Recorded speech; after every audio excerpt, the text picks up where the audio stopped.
এনে পুরো ম্যাচে দেখেছো ওয়াল টোল সব আছে। আরিশ কোন টিমটা মারতেছে আমি বুঝলাম আপনি হয়তো একটু পিছনে আছেন লাইভে। আচ্ছা দেখি একটু ঢিলা আপনার লাইভে একটু পিছনে আছে, আচ্ছা একটু দেখি ফাস্ট করে দেন। এই যে ব্লেড মরে গেল, এটা কি দেখলা মাত্র? আজ এখনো আরিশকে হ্যাঁ ব্লেড মারা গেছে এখন। আরিশকে যে কিলটা করছে আপনি একটু ইয়া করছেন, একটু ফাস্ট করে। ওকে গাইস ব্যাপার না, আরিশকে কিন্তু 5টা কিল করে ফেলছে, ওরা দুইজন এখনো অ্যালাইভ না আছে, আমি চাই পজিশনটা ওরা হোল্ড করুক। একটু হোল্ড করে পজিশন যদি টপ 3 এর মধ্যে ঢুকতে পারে বেটার হবে। হ্যাঁ টপ 3 ঢুকতে পারে। কুট্টু ও শুয়ে আছে, শিট কুট্টু আরেকজন, ওই যে বলি ওই যে আরেকজন গেছে। পিকের সাইডে যে একটা নিচের মতো ইয়ে আছে না, ওইখানে একজন শুয়ে আছে, তো ঢুকছে, কুট্টুসে স্পট করা হয়তো পিছনে একজন পসিবল হবে ভিতরে না, আছে। যদি একটু যদি পজিশন ধরে রাখতে পারে দুই চারটা টিম ওয়াইফাই থার্ড হয়ে যাবে টপ টিম। এই টিমটা জাস্ট এখন টপ ফাইট 3 করবে, হয়ে এরাও যাক একটু প্লিজ একটু হয়ে আল্লাহ, যাবে। কুট্টুস কি পারবে? এটা হলো প্লিজ আল্লাহ, প্লিজ না প্লিজ। পারবে না, মরে গেছে। আইসি ওয়াইপ আউট #6 এ গাইস, 5 কিল #6। তাহলে কত পয়েন্ট হয় যারা? #6 এ ছি নো।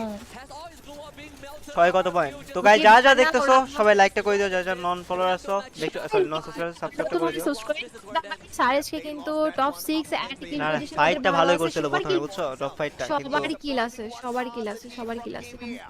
ভালো খেলছে ওরা, ভালো খেলছে গাইস, ফার্স্ট ম্যাচ ওরা ভালো খেলছে, অনেক ভালো খেলছে। এন্ড মনে হয় না ওদের কনফিডেন্স হারানো দরকার, ওরা কিন্তু অনেক বেস্ট খেলছে ফার্স্ট ম্যাচে, ওরা যা গেম প্লে করছে অ্যাকচুয়ালি বেস্ট। প্লেয়ারদের পার্সপেক্টিভ থেকে তো আমরা জানতে পারবো না যে কি হয়েছে। দেখো এখানে আমার মনে হয়েছিল রিভাইভটা পাওয়ার পর সবার একসাথে থাকা উচিত ছিল, এখানে কিন্তু অনেকবার হ্যাঁ কুটটুস না মারা এখন গেছে। একসাথে থাকার কোনো সুযোগই নাই তো। না না না, আরে সুযোগ প্রথমে কোথায়? দেখে প্রথমে ঠিক রিভাইভ জায়গাতে পাইছে রিভাইভ না, ওই মিলতেছে। যে প্রথম থেকে যখন হ্যাঁ রিভাইভ পেলো না, তখন তখন এই যে কুটটুস আলাদা মূল্য দুই চারবার দেখলাম না, আলাদা আলাদা মূল্য না।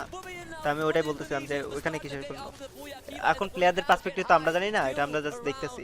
ওদের এখানে অবভিয়াসলি কোনো একটা কাহিনী এখন হয়েছে ওদের কি যেখানে সিচুয়েশন, হ্যাঁ। হ্যাঁ আর ওইটাই। আর কিউ যেটা হচ্ছে কি অনেক ডেঞ্জারাস একটা টিম, আগের দিনও কিন্তু ওরা কিন্তু ওরা ভালো এমনি খেলছে। আর আর পয়েন্টে কিউ আছে, এখন বুড়িরা, কথা হলো কারা আর কারা কিউ নিচের দিকে, আর এটা বুড়িরা হলো আর দেখতে আর হবে। কিউ আর বুড়িমাম ওকে, আর কিউ বুঝিয়ে নিয়ে নিছে 42 পয়েন্ট না, ওকে ঠিক আছে বুঝতে পারছি, 5 ভাই। পয়েন্টে